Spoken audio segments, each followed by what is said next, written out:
Simon de Viollet, bonjour mon père, merci d'être avec nous puisqu'on va parler avec vous dans un instant de Notre-Dame, puisque les 2 tours sont inaugurés aujourd'hui. Eric Revel, éditorialiste politique, bonjour. Monsieur Morandini. Merci d'être avec nous. Et puis Mathias Leboeuf, bonjour. Bonjour Jean-Marc. Docteur en philosophie.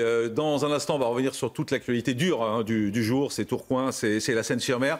Mais tout d'abord, priorité au direct. Et je vous propose de partir tout de suite justement en direct à Notre-Dame de Paris avec ces images de sol magnifiques qui nous arrivent. On part là-bas parce que, vous le savez, 6 ans après l'incendie qui l'a ravagé et moins d'1 an après la réouverture de la nef au public, la cathédrale Notre-Dame de Paris rouvre ses portes et ses tours aujourd'hui. Le président Emmanuel Macron va inaugurer également ces 2 tours à la veille des 42e journées européennes du patrimoine. Ces 2 tours ont été entièrement rénovées, même si elles sont moins affectées. Elles ont été moins affectées par l'incendie, et c'est en particulier un superbe escalier en bois qui a été créé, inspiré du château de Chambord. Mon père, c'est un événement quand même, la réouverture de ces 2 tours, parce que c'est vraiment l'un des symboles de Notre-Dame. Oui, c'est un moment important. Alors les tours qu'on peut contempler aujourd'hui, on peut se dire d'abord qu'elles étaient contemplées de la même manière par le roi Louis IX Saint-Louis, parce qu'elles ont été finies entre 1230 et 1245 à peu près. Et donc, il y a quelque chose d'assez intemporel là-dedans et d'assez magnifique. Faut pas négliger le fait qu'elles ont été bien abîmées quand même par l'incendie, enfin surtout la tour nord qui avait pas mal brûlé, le beffroi particulièrement à l'intérieur de la tour.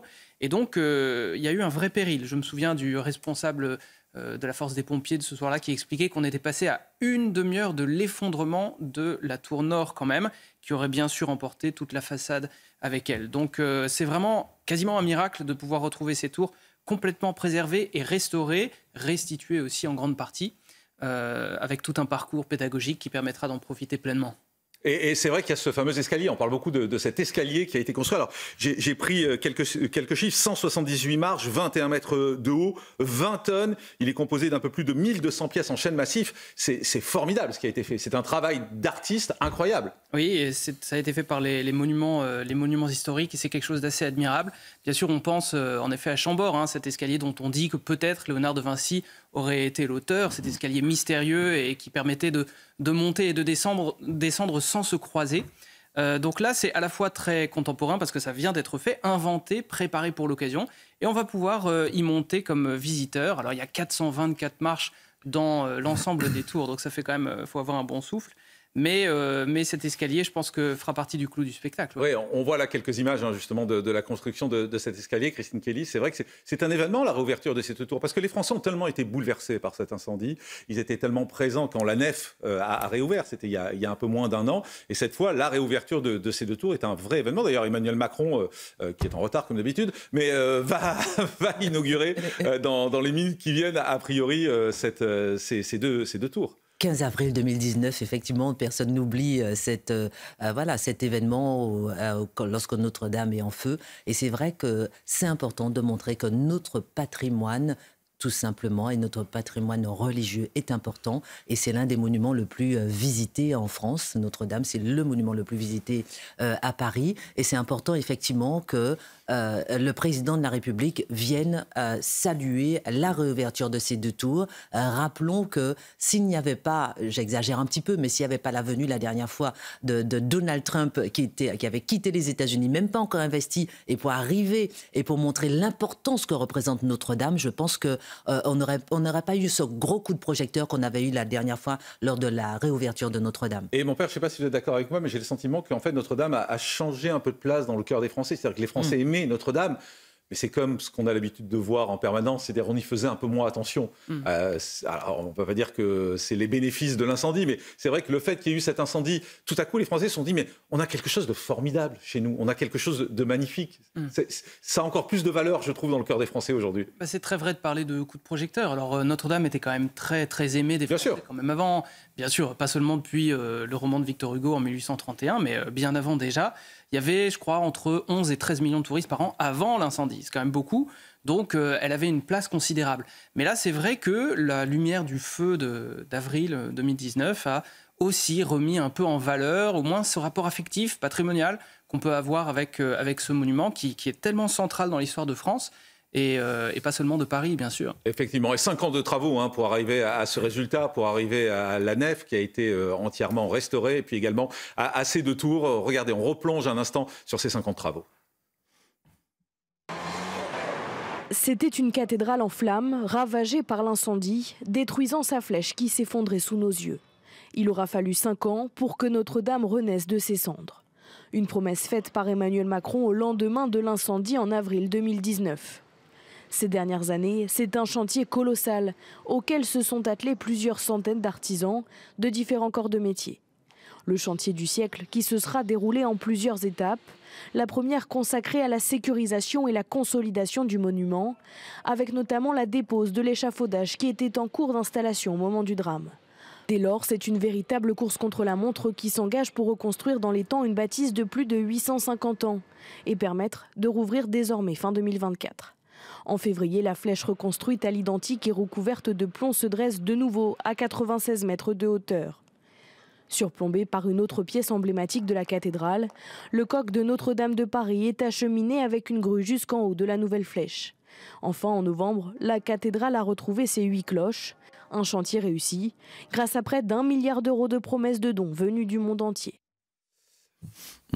Éric Revel, il y a 2000 artisans quand même, plus de 2000 artisans qui ont travaillé sur Notre-Dame. Ce qui veut dire que non seulement c'est rentré à nouveau dans le cœur des Français, mais en plus, voilà, c'est le savoir-faire français, c'est le talent français. Oui, Notre-Dame. c'est le savoir-faire français. Vous savez, il y a une vieille tradition de bâtisseurs qu'on appelle les compagnons du devoir. Vous savez, des gens qui travaillent le bois, qui travaillent la pierre, et tous ces artisans, souvent ces anonymes d'ailleurs, qui ont participé à la reconstruction de Notre-Dame.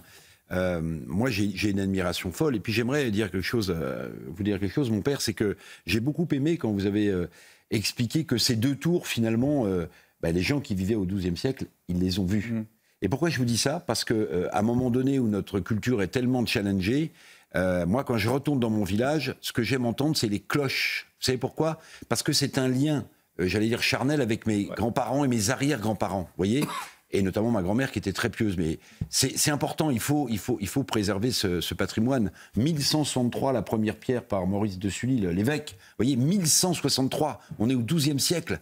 Et elle est toujours là et elle témoigne de ce patrimoine et de ce lien qu'on a à notre culture et à cette foi. Vous le ressentez ? Vous le ressentez, ça, dans vos fidèles ? Ils vous disent, ils vous tiennent ce type de discours ? Bien sûr, mais je le ressens même personnellement, parce que en fait, on voit bien que depuis au moins 2022, il y a quand même une certaine instabilité politique en France. Ah bon ? Et du coup, quand on regarde Notre-Dame, on voit un symbole de stabilité, justement, quelque chose qui a réussi à traverser les siècles, mais aussi les catastrophes, même la catastrophe de 2019. Je trouve que c'est quelque chose qui permet un peu de voir l'optimisme grandir dans le cœur, dans le contexte qu'on vit actuellement. Oui. Ça vous inspire, vous aussi, Mathias Leboeuf, ou la religion, c'est pas trop votre truc ? Ah bah vous voyez, j'ai beau être un affreux gauchiste, je disais... Pas affreux, j'irai pas jusqu'à gauchiste, oui, affreux. Je vais vous donner une information. Je parlais avec le père de Violet avant de rentrer sur le plateau. Figurez-vous que j'ai reçu la confirmation à Notre-Dame. Donc je suis attaché au moins pour ça à cette cathédrale. Respect. Et puis... Voilà, comme quoi on peut être récupérable peut-être ou pas. Et oui, bien sûr que j'y suis attaché. Pourquoi ? Parce que déjà effectivement c'est un lien avec l'histoire. Donc il y a cette continuité historique. Et puis c'est aussi un lien avec la transcendance pour ceux qui croient en Dieu. Et ces tours justement qui sont symboles de verticalité montrent cette élévation, quoi. Et c'est un succès incroyable depuis que ça a réouvert. C'est incroyable. Enfin, les gens se précipitent pour y aller, les gens s'inscrivent, regardez. Chaque jour, cette même scène se répète au pied de la cathédrale. Une file d'attente à perte de vue, des milliers de personnes à vouloir visiter Notre-Dame depuis sa réouverture. Une affluence qui fait concurrence à celle des plus grands musées parisiens. En moyenne, on est autour de 29 000 visiteurs par jour. On peut atteindre une fréquentation à 35 000 visiteurs les jours de nocturne et les samedis dimanches. Au plus fort, on est arrivé à quasiment 37 000 personnes dans la cathédrale. Même s'il est possible de visiter spontanément la cathédrale, un système de réservation en ligne encadre cette forte affluence. Depuis la réouverture, les visiteurs peuvent réserver un créneau horaire y compris le jour même. Nous, on a réservé parce qu'on nous a conseillé ça. Ça marche très bien, les créneaux sont ouverts tous les jours en fait. Donc il faut se mettre vers 7h-8h, on a des créneaux le matin, l'après-midi. C'est hyper simple. Avant l'incendie de Notre-Dame en 2019, la cathédrale accueillait environ 23 500 personnes par jour. C'est 5 500 de moins qu'aujourd'hui. Depuis la réouverture, 860 000 personnes ont pu visiter la cathédrale. En direct, voilà, de Notre-Dame. C'est toujours bizarre les images qu'on reçoit. Voilà, donc des images visiblement. On a aperçu le président. Ils sont en train de monter dans les tours. Père Simon de Viollet, vous êtes resté avec nous pour qu'on puisse voir ensemble ces images d'Emmanuel Macron. Racontez-nous un peu ces deux tours de Notre-Dame qui sont réouvertes. C'est les dernières tours en fait qui sont réouvertes, puisque d'abord c'est la nef qui avait été réouverte. Exactement. Alors là, on a pu les voir d'abord déambuler dans la tour nord. La tour sud, dans laquelle il y avait des maquettes, un petit peu, des maquettes de la cathédrale, et puis il y avait des chimères de Viollet-le-Duc un peu originales qui avaient été conservées là et que tout le monde pourra contempler de très très près. Et puis là, ils sont montés à l'étage pour ce fameux escalier à double révolution dont on a parlé, donc tout à fait contemporain, mais une vraie pièce d'ingénierie française très intéressante. J'ai pu apercevoir sur les images, alors il y avait le président bien sûr, il y avait l'archevêque de Paris, Monseigneur Laurent Ulrich, le recteur de Notre-Dame aussi, Monseigneur Ribado-Dumas. J'ai pas vu la maire de Paris, mais j'ai vu Rachida Dati dans un coin. Et puis, en tout cas, ils ne devaient pas être ensemble, main dans la main, ça c'est sûr. Même si on est dans une cathédrale, je pense que... Et puis après, ils vont descendre à partir de là pour reprendre la petite cursive qui relie les deux tours qu'on appelle la cour des citernes. Et puis, ils vont avoir une belle vue sur la nef, sur Paris, bien sûr, avant de rejoindre la tour nord, cette fois-ci, qui, elle, a beaucoup souffert de l'incendie et dans laquelle se trouvent actuellement 8 cloches. C'est un moment important pour vous ? Oui, bien sûr, et puis émouvant, parce qu'on voit que l'intérêt n'est pas seulement ancien, il est vraiment contemporain pour ces tours. Ce ne sont pas seulement des pièces patrimoniales, il y a quelque chose d'affectif qui nous relie à ces tours. Depuis ces tours, pendant très longtemps, on avait une vue sur Paris qui était la plus haute de Paris. Donc, alors bien sûr, la Tour Eiffel maintenant, mais à l'époque, c'était quelque chose c'était plus qu'un symbole, quoi. Christine, vous vouliez Je ne ajouter ? peux pas m'empêcher de penser à toutes ces églises qui brûlent, pardon, mais quand je vois Notre-Dame et quand je vois effectivement ce zoom qu'on fait là sur notre patrimoine à la fois culturel et religieux, je ne peux pas... On voit l'escalier, je vous coupe parce qu'on voit l'escalier, là si on peut mettre l'image parce qu'on voit l'escalier qui est magnifique. C'est beau. Merci, voilà. C'est magnifique, magnifique. Magnifique. Pardon, je vous ai coupé. Non, non, au contraire, et je ne peux pas m'empêcher de penser, on parlait du XIIe siècle, je ne peux pas m'empêcher de penser à cette petite chapelle du XIIe siècle dans les Yvelines, dans une petite commune de 700 âmes et les travaux coûtent 600 000 €, personne ne peut reprendre toutes ces chapelles, toutes ces églises qui sont brûlées, qui sont détruites, que les maires ne restaurent plus parce qu'ils n'ont plus d'argent alors qu'ils ont le devoir de restauration. Je trouve que c'est un message à faire passer aujourd'hui avec ce coup de projecteur sur Notre-Dame, de restaurer notre patrimoine à la fois culturel, à la fois religieux, qui est à côté de chez nous, que des églises et des chapelles qui sont en train de pourrir si elles ne sont pas brûlées, incendiées et maltraitées.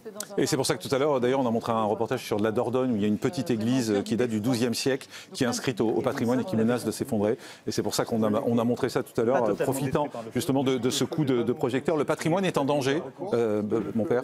Il y a 45 000 églises à peu près en France et on sait qu'il y a 2000 d'entre elles qui sont dans un état préoccupant. Il y en a aussi 5% qui sont cette fois en état très grave. Et on ne peut pas retirer à Rachida Dati d'avoir proposé une enveloppe de 300 millions d'euros supplémentaires dans l'une des lois de finances. Je ne sais même pas si elle est passée finalement cette loi, on ne sait plus à la fin.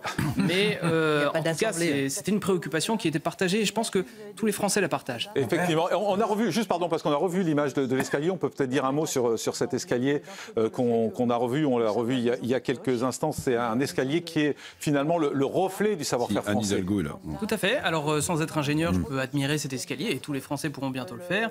Aujourd'hui, c'est l'archevêque, des ministres, le président qui monte ces marches de bois pour monter vraiment tout en haut, avoir une belle vue. Qui ont sur le haut d'ailleurs des tours qui a également été refait, mis aux normes, etc. Demain, ce seront les Français, pour un prix assez modique, entre parenthèses. Donc, il fait bien la promo en plus. Il ne faut pas hésiter à y aller pour bien contempler tout ça. Et je rappelle, escalier, 178 marches, 21 mètres de haut, son poids est de 20 tonnes, entièrement autoporté. Il est composé d'un peu plus de 1200 pièces en chêne massif et a nécessité 9200 heures de fabrication en atelier dans le Calvados. Le gauchiste, il veut rajouter un truc? Oui, je voulais dire justement que cet escalier est un très joli symbole parce que quand on parle de patrimoine, on parle de restaurer et conserver, mais là, à travers cet escalier, il y a aussi inventer et faire vivre. Et je trouve que cet escalier, il réconcilie... Voilà, Nidalgo, on l'a cherché, on l'a trouvé. Allez-y, pardon. Il réconcilie à la fois les modernes et les anti-modernes, les contemporains et les mécontemporains, et c'est un très joli symbole aussi de ce pont entre le patrimoine, le passé, le présent et l'avenir. Je remarque que je peux poser une question. Mon père, peut-être une question de profane, mais la cathédrale Notre-Dame sera définitivement, parce que j'ai vu qu'il y avait encore des échafaudages, ça c'est les derniers travaux, il reste encore... si je peux me permettre, c'est une question un peu bête, mais... Non, pas du tout. Ouais. Au contraire, c'est une transparence importante, je pense, pour les Français qui ont donné très nombreux aussi pour la restauration de cette cathédrale. Les travaux vont durer au moins jusqu'en 2028, 29, 30, parce qu'en fait, il va y avoir tout ce qui va être fait autour du parvis de Notre-Dame, puis il va y avoir ce qui va être restauré derrière la cathédrale, le chevet.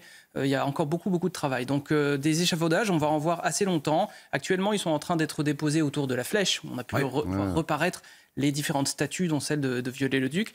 Mais les travaux ne sont pas terminés parce qu'il y a encore une grosse enveloppe. J'ai vu que derrière, il y avait le jardin en hommage des morts du terrorisme islamiste.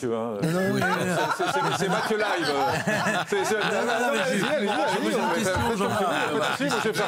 J'ai pas beaucoup parlé sur Notre-Dame, Jean-Marc. Non, j'ai vu. Mais sur le reste, oui. Il y avait un jardin en hommage des victimes du terrorisme islamiste du 13 novembre qui est derrière Notre-Dame, juste derrière. Je sais pas si. D'accord, oui. Ouais. Allez, on va faire une pause quand même, si vous permettez. Je vais prendre la main. On va faire une pause. Je me tais. On va faire une pause. Et puis ensuite, on va faire Sommeil à la midi, le CNews Info. Et puis on va revenir sur l'actualité. C'est ce qui s'est passé à Lyon, à Rennes, à Paris, où des équipes de CNews ont été visées hier dans les manifs. C'est important de vous en parler également. Et puis on retournera à Tourcoing, vous le savez, où les policiers vont manifester. Vous restez avec nous. On est en direct sur CNews. À tout de suite.